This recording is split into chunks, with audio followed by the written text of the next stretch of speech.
Asiatic Minds Online School is offering a full educational curriculum, including history, social studies, and family lore classes, where students not only develop their skills, talents, and abilities, they also learn the importance of exploring their own family history.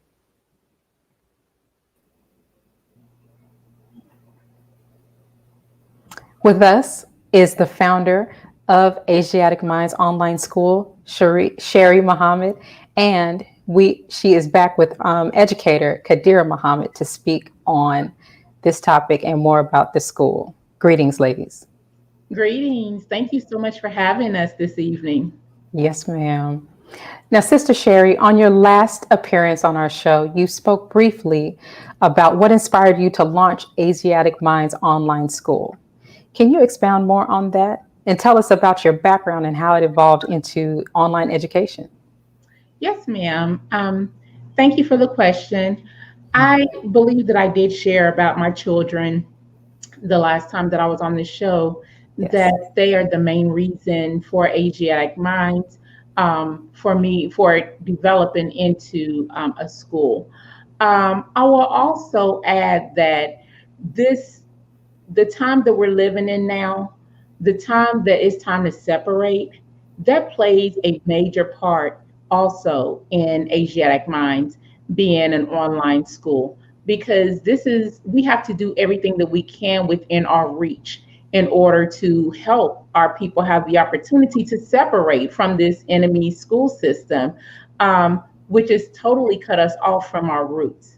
So we don't have when we don't learn about self, when we don't learn certain things, then we cannot grow. So when a tree's roots is cut off, it dies.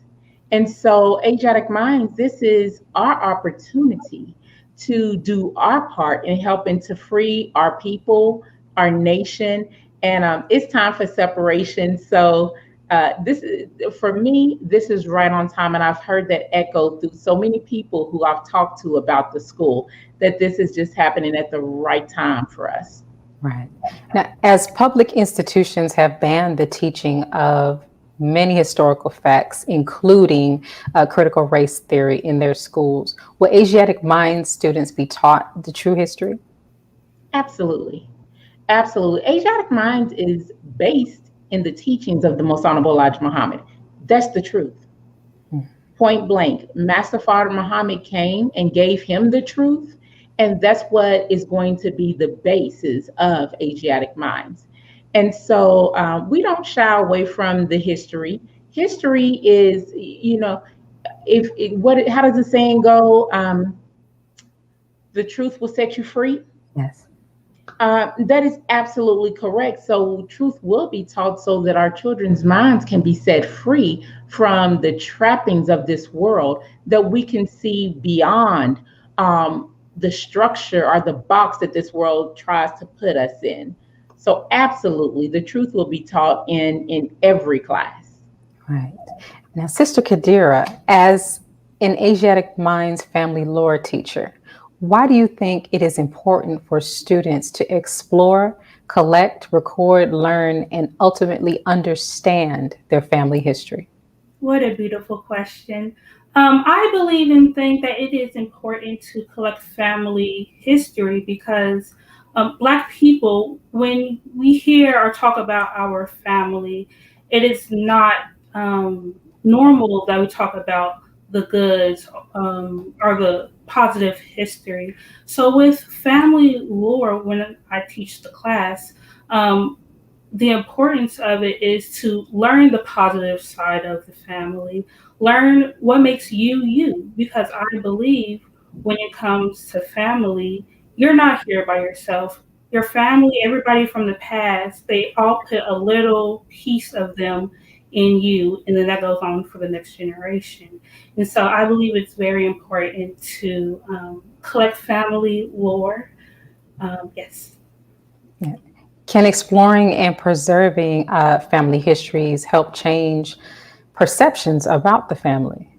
Of course, I believe that is very true. Reason being, because when you learn about more history about your family, you create this different picture that what that wasn't painted before. So yes. Yes. Now, Sister Sherrie, can you give us an example of how the Supreme Wisdom's lessons will be incorporated into classes such as history and social studies? Yes, ma'am. So for each one of those classes, I definitely do leave lead way for the instructors of the class to pull in that supreme wisdom as they see fit and how they want to incorporate it in the lessons that they are planning.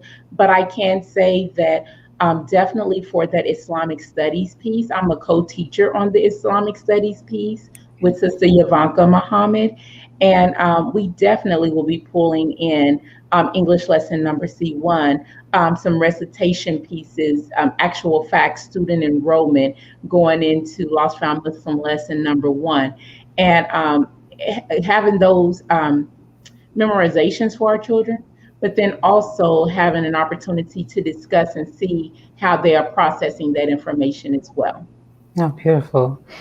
Sister Khadirah, can you give us a few examples of the resources and the tools that students in the family lore class can utilize to gather information about their family history?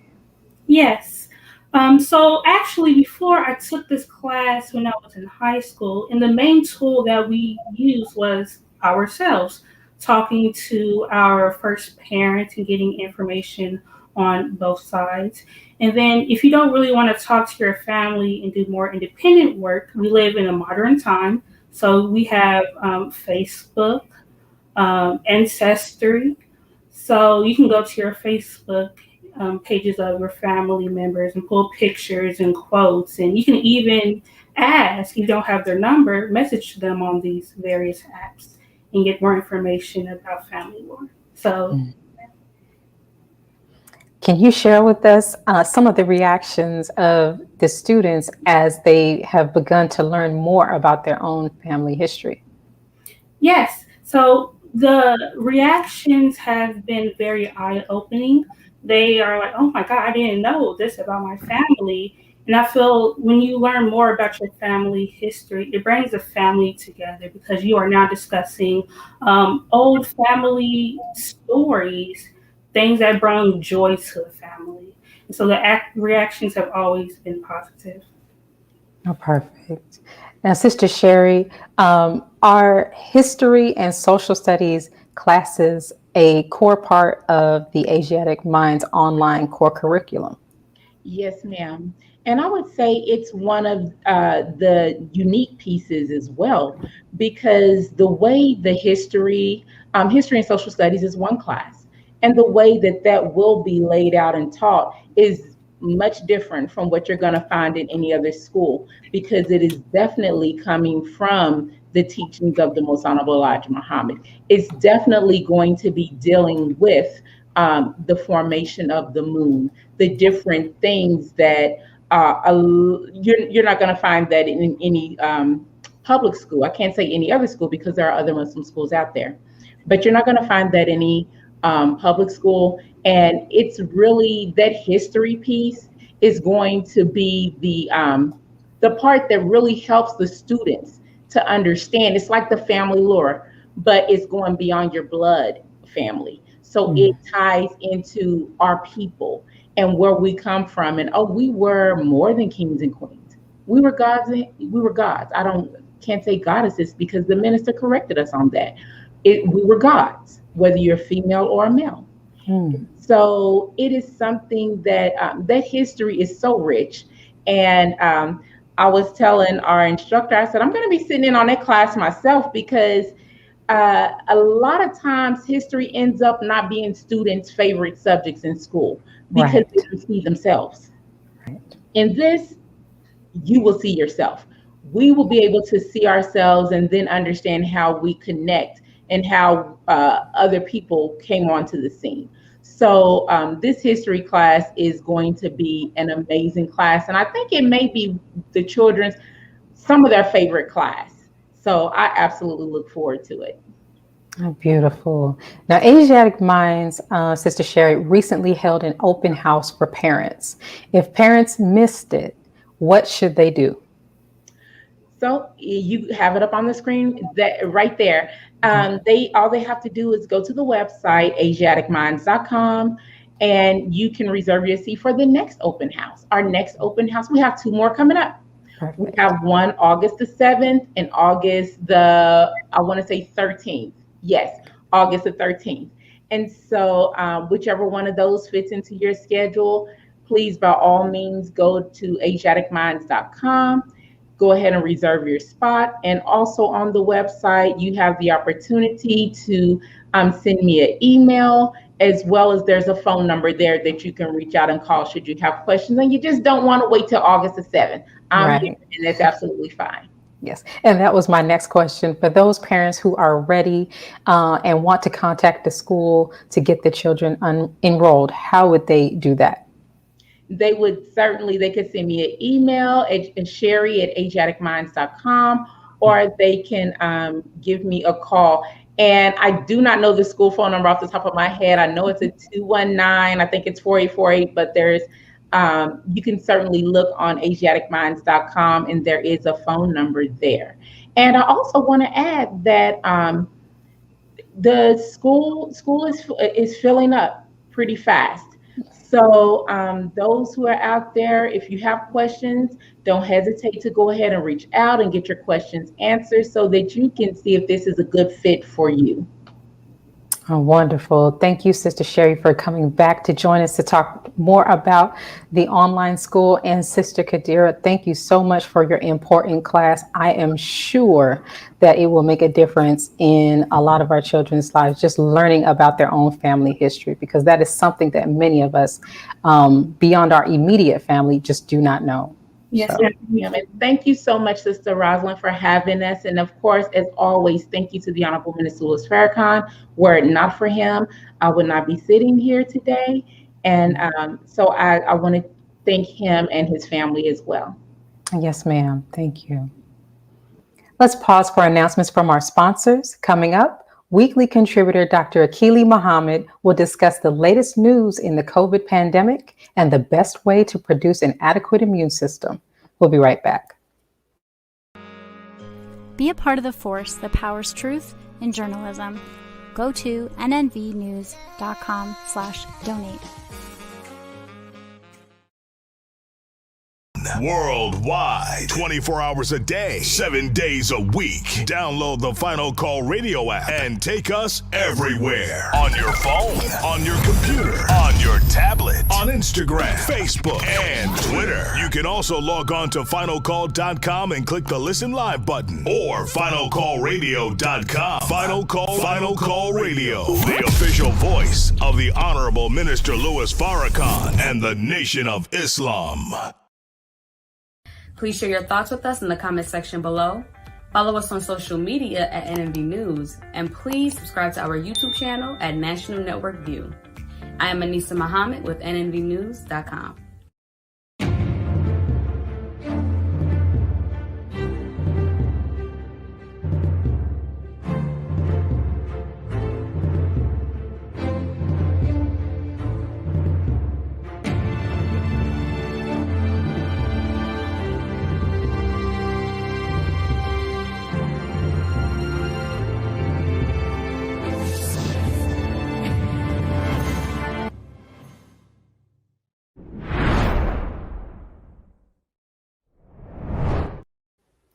As the COVID-19 pandemic continues and concerns grow over the Delta variant, it's important to consider the best way to produce an adequate immune system to increase confidence in surviving this plague. Arkansas now leads the nation when it comes to COVID hospitalizations on a per capita basis. At this hospital where we are in Little Rock, I just checked, and the average age of a COVID patient is 40 years old. You know what it was 6 months ago? 60 years old. They were just telling us people are walking in sicker and younger than ever before. Tonight, COVID is surging in Arkansas for the third time. It's hard to breathe, so I have to have oxygen. The number of hospitalizations has nearly tripled just in the past month. I regret it, not getting the COVID vaccination. I thought I couldn't catch it, you know. So I just went on by my daily life. Arkansas has the nation's third worst vaccination rate, and now it's overwhelmed by the far more contagious Delta variant, which is showing up in 84% of all new COVID cases. Joining us to discuss this is our medical contributor, Dr. Akili Muhammad. Greetings, sir. Greetings, ma'am. How are you? I am well. What is the best way to produce an adequate immune system? You know, I think it's amazing because those statistics that we were just listening to is right in line with my research. June 24th, I actually took pictures with my phone of the current COVID cases. And in comparison to that date to today, there's been approximately a 3 times or threefold increase in number of cases. And you heard in the short clip there that they had 3 times greater people coming into the hospital. And so to me, the thing that's different about now in the cases surging versus the cases surging when the pandemic first started in 2020 is that we're in a hot part of the season.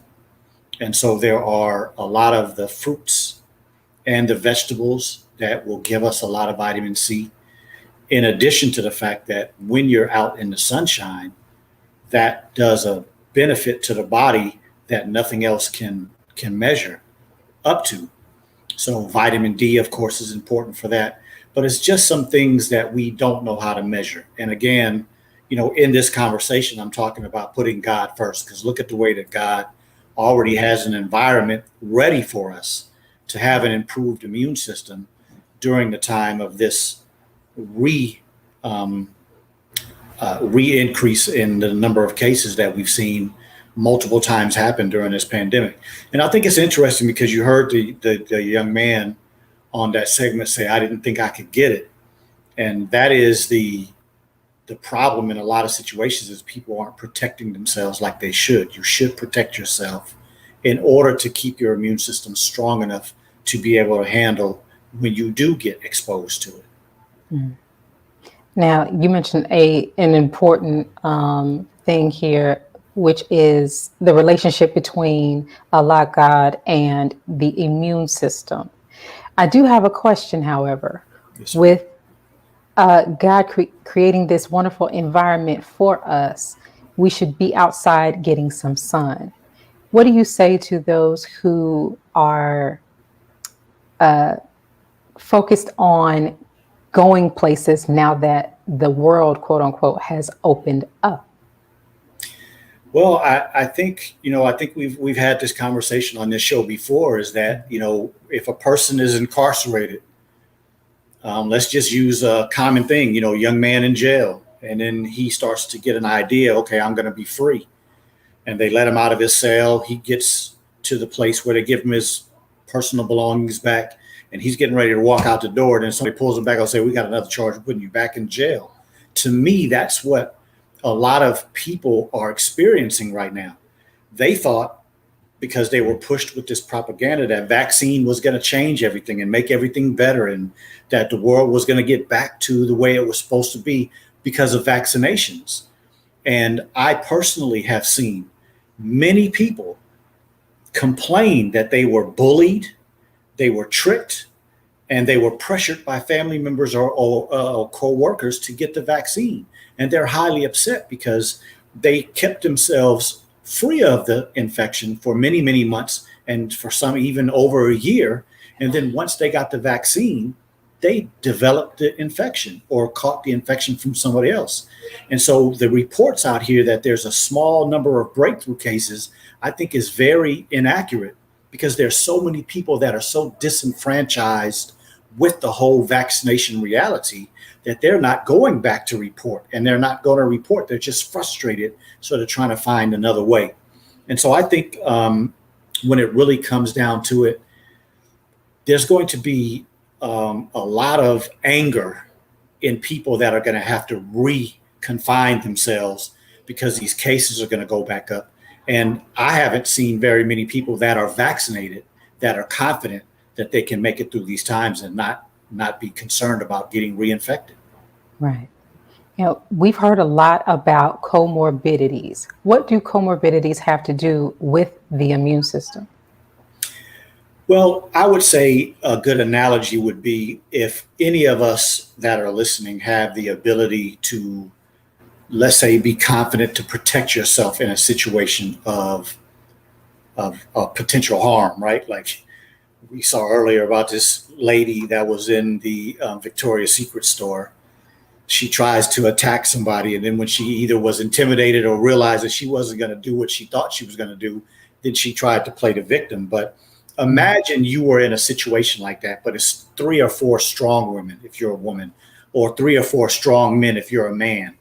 If you had to fight one of them and you felt confident, you might do okay. But if they are just as confident as you are, but you had to fight 4, it's either going to be a much tougher battle, or you might succumb to that pressure of those 3 people. And so that is what it's like to have a comorbidity at the same time that you're trying to survive amongst a pandemic like we're in right now. So if you have high blood pressure, if you have diabetes, if you have a heart problem, if you have high cholesterol, if you have an autoimmune disorder, if you've recently been through a surgery, your immune system is very challenged. And so to have one or more of those comorbidities, and then to have to try to have a system strong enough to be able to fight the type of environment we have right now, it can become pretty difficult on the body. And would you suggest that people have an accurate evaluation of how truly to maintain an excellent immune system?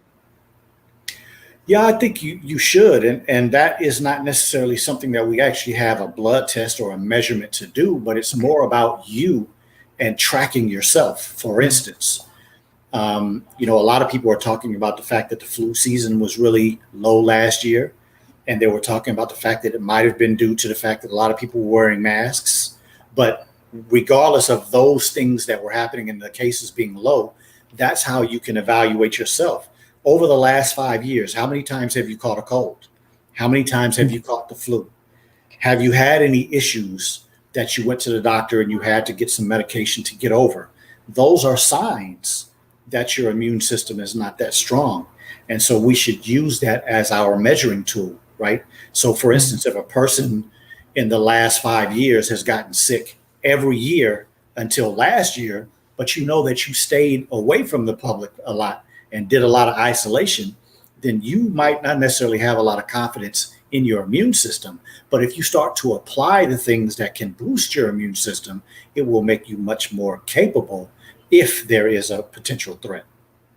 Now, just a moment ago, and a little earlier, you mentioned some examples of ailments that might reduce the effectiveness of the immune system. For example, someone who has just had surgery. The current immunization schedule for children, a lot of times when children are getting ready to get the shot, doctors will warn parents that the child might receive a little fever or may cold-like symptoms. Mm-hmm. Would you say that getting a vaccination, whether it be a COVID-19 vaccination or any other vaccination, would potentially reduce the body's immune system, at least temporarily? Absolutely, I do. I think, again, putting things back in the context of, I think what we should always start is, how does God produce immunity, and how does the immune system work in the way that he created them? So if you have a break in the skin, if you have something introduced through the nose or through the mouth, those are the ways that the immune system is usually threatened. And then, of course, if we talk about from a sexual perspective, that's really not the case, but just from a sexual perspective, that's another way that they can enter. But the point that I'm getting to is that these are the ways that things can enter the body in the way that the immune system is made to stop that threat. And so you don't have a normal immune system response to something that's injected into the body. When something is injected into a muscle, the muscle tries to wall it off and keep it in that one little area, but it slowly is released. And when we're talking about aches all over the body and fever and other systemic type symptoms, that is proof that this substance that is being injected into you is going all over the body. And so that's not the way the immune system was made to be developed in that manner. And so when you do something that's not in accordance with the way God made these systems, I don't believe that you get the same results. Perfect. And where and how should individuals begin improving their immune systems to increase their own confidence in surviving this plague? Well, I think the first place to start is with what we just said. You know, you've been given a beautiful immune system by the God that you serve. So believe in it. And then you have to start doing the things that helps make it and maintains it. So sunshine, air, being out in an environment of trees, plants, and grass, and things that have a natural aromatherapy that have been proven to do a lot of good to boosting our immune system. And then when we're talking about foods, we're talking about vitamin C rich foods, vitamin D rich foods, honey as a sweetener, making sure that we're eating good amounts of fruits and vegetables. I would say that we should never sleep on that navy bean. The navy bean is excellent for the immune system.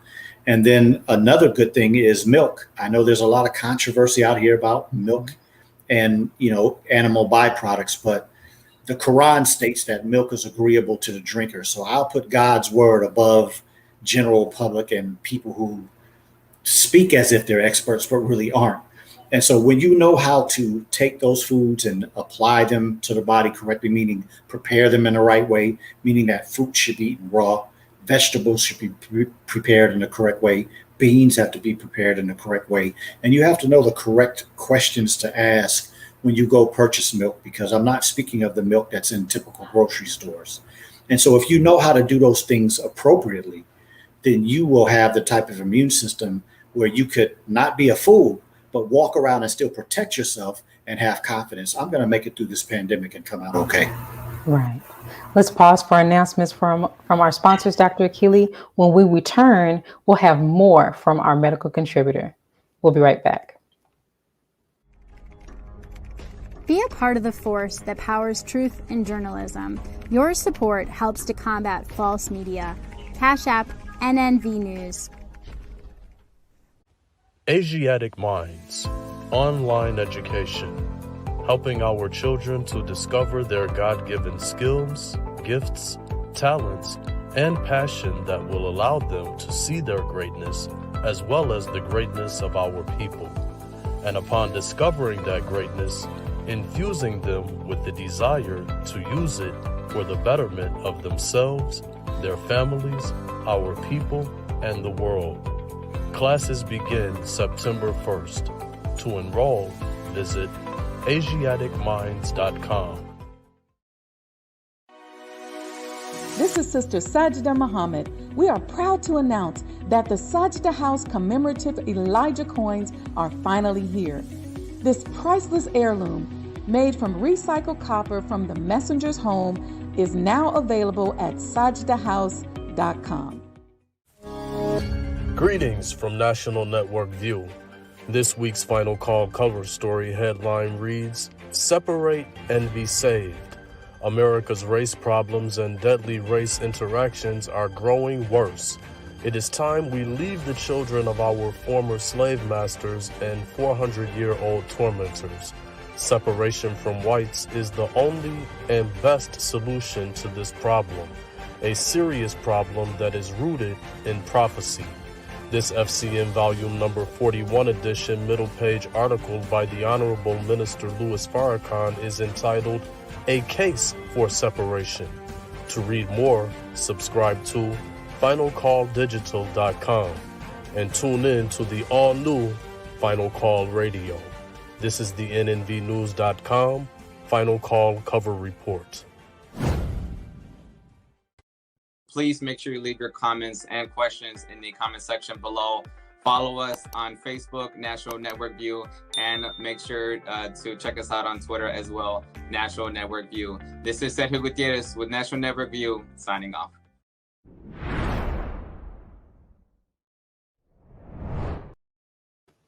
To continue the discussion regarding the latest on the COVID pandemic, with us is Dr. Akili Muhammad. Greetings again, sir.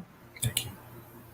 Now, Dr. Akili, can you explain to us what a variant is? We've heard a lot about this Delta variant in the news lately. What is a variant? Yeah, so that's a variant would be something that has changed from the original one that they find or the initial one that they study.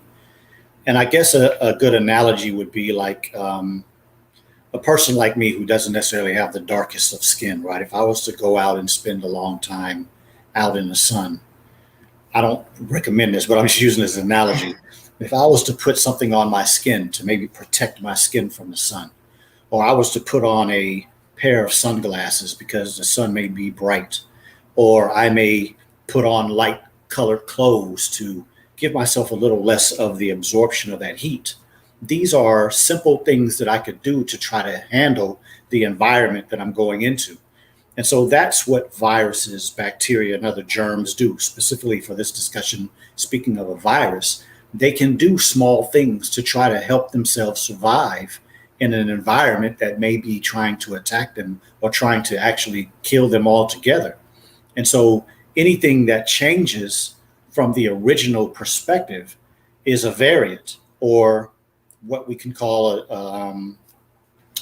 I'm forgetting the other name, but so once it changes, then that now is something different, a little different, same family, but has a little different ability to survive.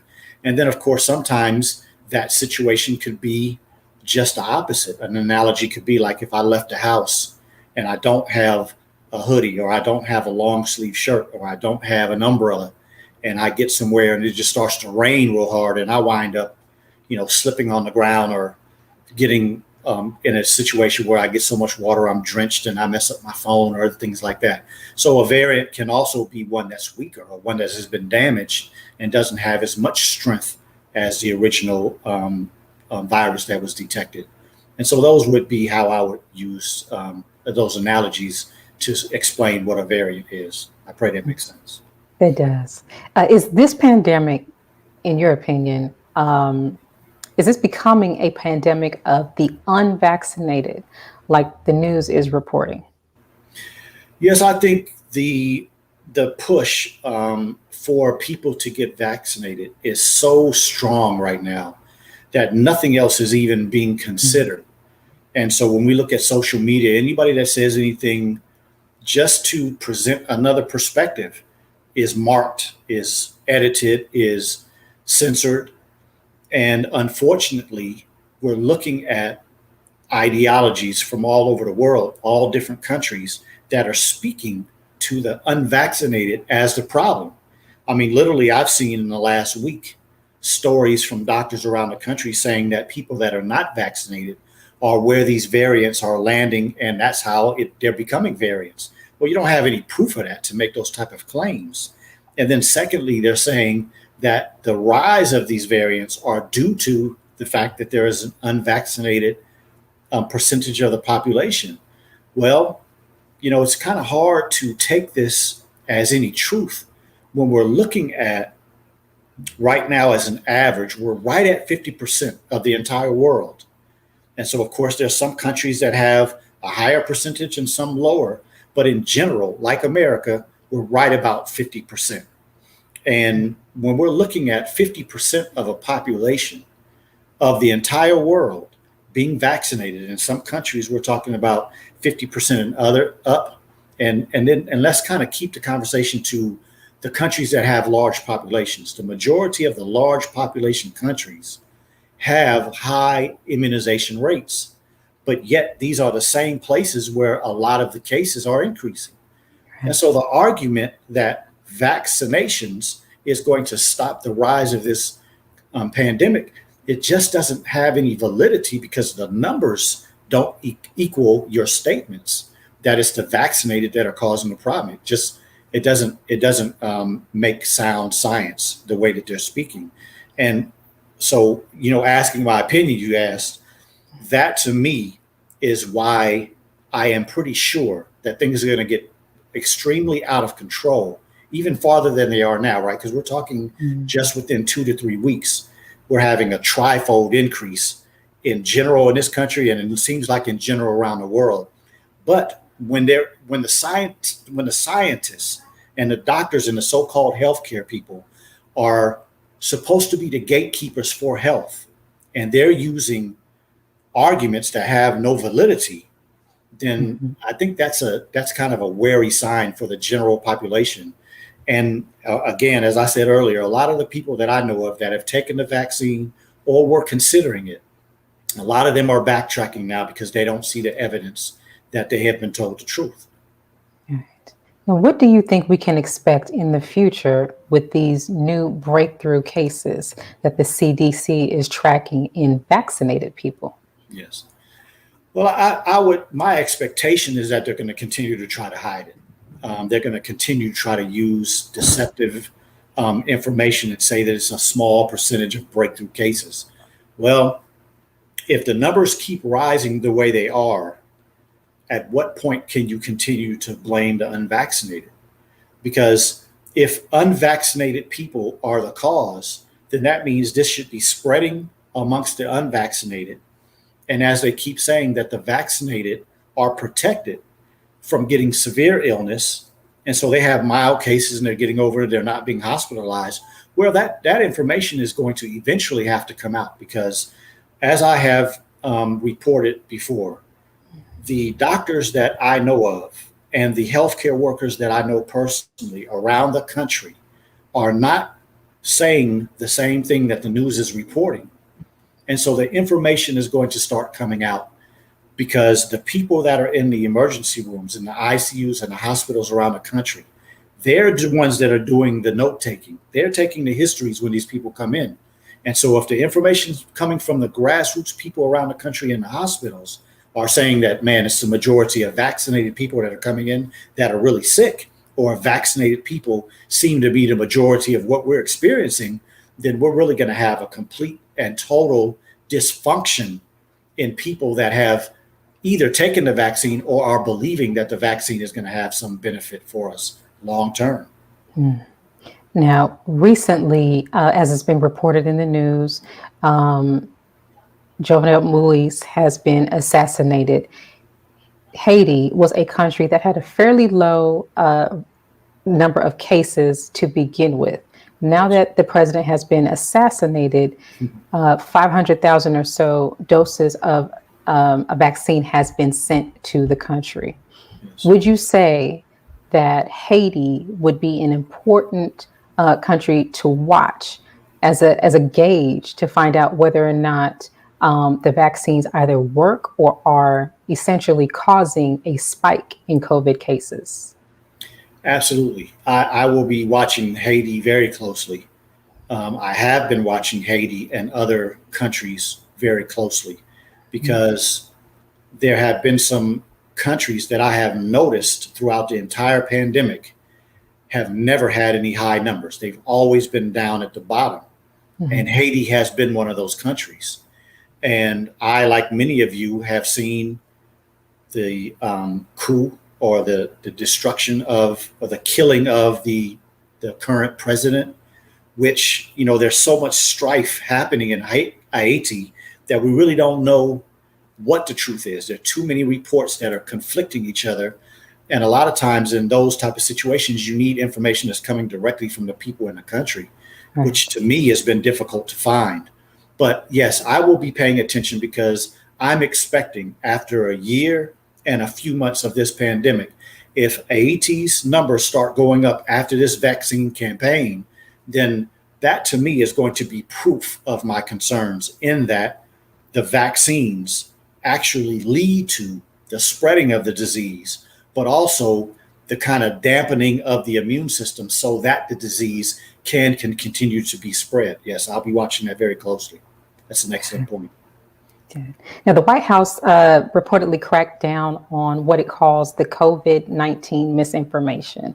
As a doctor, what are your thoughts on this? And is COVID misinformation actually going around? Yes, I think a lot of COVID misinformation is going around, but I don't necessarily think it's from the people that the government and certain entities are trying to censor. And I would have to just digress a moment and say that as a physician, when I came out of medical school, I knew a lot of information. I had studied a lot of information, and I had seen a lot of the information that I studied on those late nights and all those days reading those books. I saw the reality of that when I walked into the hospital, when I walked into a clinic, or when I walked into an office. And so there comes a time when every person has to take their experience to measure their knowledge. And I think I came to the conclusion, I'm sure I came to the conclusion that a large part of what I thought as a young physician was propaganda and hadn't been proven and had not been presented to me with science backing it. And so that to me is the problem right now, is that we have a lot of people in particular situations that have influence over the public. I'm talking about doctors, healthcare workers, nurses, people in hospital organizations, and then people that trust these people in certain political realms or just influential aspects over communities. And misinformation is being spread by them because all they're doing is taking what certain people are saying or what doctors are saying, and they're just running with it, not stopping and thinking about it, not stopping and thinking about your own experiences, and not stopping to think, does this really make sense when I look at the true science that's supposed to undergird this information? And so it's just a matter of time, I believe, that we will start to see all of these lies start to unravel, and the people are going to see who was and who is telling the truth. Right. Now, Dr. Akili is our weekly medical contributor, but he also runs the Ultimate Wellness Group. Dr. Akili, what will you be speaking about on tonight's episode of the Ultimate Wellness Group? Well, interestingly, I'll be talking about the same subjects that you, from the questions you asked me. I'll be talking about keeping our mind state strong, and then doing the activities that will help keep our immune systems strong, and then talking about the things that we can do to make sure that even if we don't feel 100% confident, the things that we can do to maintain having some confidence that we're going to come out of this pandemic better than we came into it. And so please join us tonight at the Ultimate Wellness Group on YouTube, or the THEE Ultimate Wellness Group on Facebook. And we'll also be giving an update to the Black Stream Live. So that's where eventually the Ultimate Wellness Group will be going to support our own. And so please come check us out tonight. And I pray that you have a wonderful time. Thank you. Thank you. Thank you, Dr. Akili, again for your insight as always, and we look forward to hearing more from you next week. Thank you. Yes, sir. Thank you for joining us today and tuning in to National Network View News. Please share your thoughts with us in the comment section below. Follow us on social media at NNV News, and please subscribe to our YouTube channel, NNV News. This is Rosalind Parks with National Network View News. Good night. Be a part of the force that powers truth in journalism. Go to nnvnews.com/donate.